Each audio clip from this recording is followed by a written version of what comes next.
Disclaimer. Ang video na ito ay for informational and educational purposes only na ginawa with the help of artificial intelligence or AI. Kung meron kayong mga mahahalagang desisyon, ay maari lamang na kumonsulta sa mga eksperto o profesional. Kamusta mga kaibigan? Ako si Edwin, at welcome muli sa Edwin Tan Podcast, kung saan pinag-uusapan natin ang mga pelikula, libro, at mga karanasang nagbibigay saysay at direksyon sa buhay. Ngayong araw, pagninilayan natin ang pelikulang Black Swan, isang psychological thriller na unang tingin ay tungkol sa isang ballerina, pero sa mas malalim na antas, ito'y kwento ng pakikibaka ng isang kaluluwa sa pagitan ng ilaw at dilim, ng kontrol at kalayaan, ng takot at pagtanggap sa sarili. Ang director ng Black Swan ay si Darren Aronofsky at pinagbidahan ni Natalie Portman at Mila Kunis. Ang kwento sa likod ng pelikula. Si Nina Sayers ay isang batang balerina na buong buhay ay inalay sa pagiging perpekto. Ang kanyang ina, dating balerina rin, ay mahigpit at kontrolado ang bawat galaw niya. Nang makuha ni Nina ang papel bilang Swan Queen sa kanilang bagong produksyon ng Swan Lake, nagsimula ang lahat ng kaguluhan sa kanyang isipan. Bakit?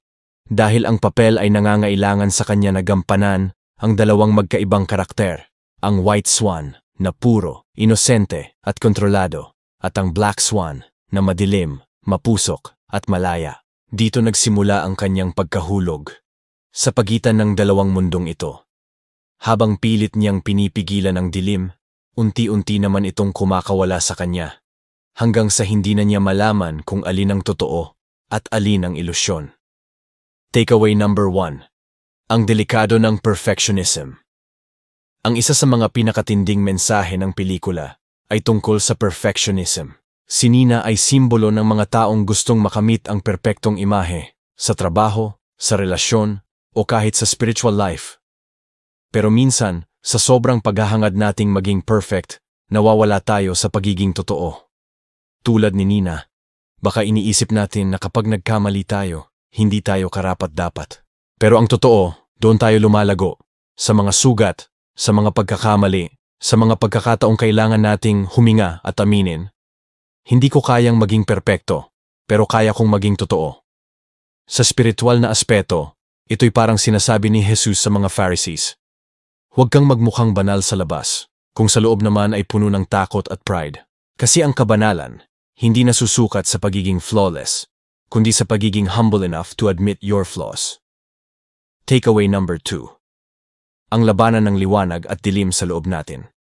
Ang White Swan at Black Swan ay hindi lang mga karakter. Sila ay representasyon ng dalawang puwersa sa loob natin. May bahagi sa atin na gustong laging tama, maayos, at mapagmahal. Pero may bahagi rin na marupok, naiinggit at nagkakamali. Ang spiritual journey natin ay hindi para patayin ang madilim na bahagi ng ating sarili, kundi para kilalanin ito at i-integrate. Kasi minsan, ang liwanag at dilim ay parehong bahagi ng ating kabuuan. Kung tatanggihan natin ang dilim, hindi tayo magiging buo. Parang sinasabi ng pelikula, hindi mo kailangang piliin kung alin sa kanila ang ikaw, kasi ikaw ay pareho. Sa buhay, ito yung tinatawag nating shadow work. O yung pagtanggap sa mga bahaging hindi natin gustong harapin, takot, galit, inggit, o kahinaan. Kapag niyakap natin ito ng may pagmamahal, doon tayo lumalaya. Takeaway number 3. Ang kalayaan na galing sa pagpapakawala. Sa dulo ng pelikula, makikita natin si Nina na nagsasayaw bilang Black Swan, malaya, buo, at handang harapin ang sarili niyang dilim. Pero may kapalit iyon, ang kanyang buhay. Para sa akin, hindi literal na kamatayan ang ipinapahiwatig dito, kundi ang pagkamatay ng lumang sarili. Yung bahagi ng sarili natin na kontrolado ng takot, ng iba, ng mga dapat at hindi dapat. At mula roon, ipinanganak ang bago. Isang kaluluwang handang sumayaw ng malaya, kahit walang katiyakan, basta totoo. Spiritually, ito yung tinatawag nating rebirth. Yung mga sandaling napagod ka na sa pagpapanggap, sa pagpupursige na laging magaling o laging tama. At sa wakas, sinasabi mo sa sarili mo, sapat na ako, kahit hindi ako perpekto. Takeaway number 4.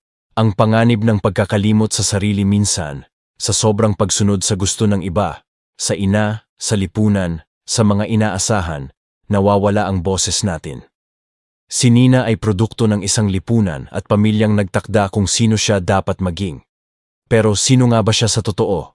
Ang pelikula ay paalala. Kapag ipinagpalit natin ang ating authentic self sa approval ng iba, unti-unti tayong namamatay sa loob.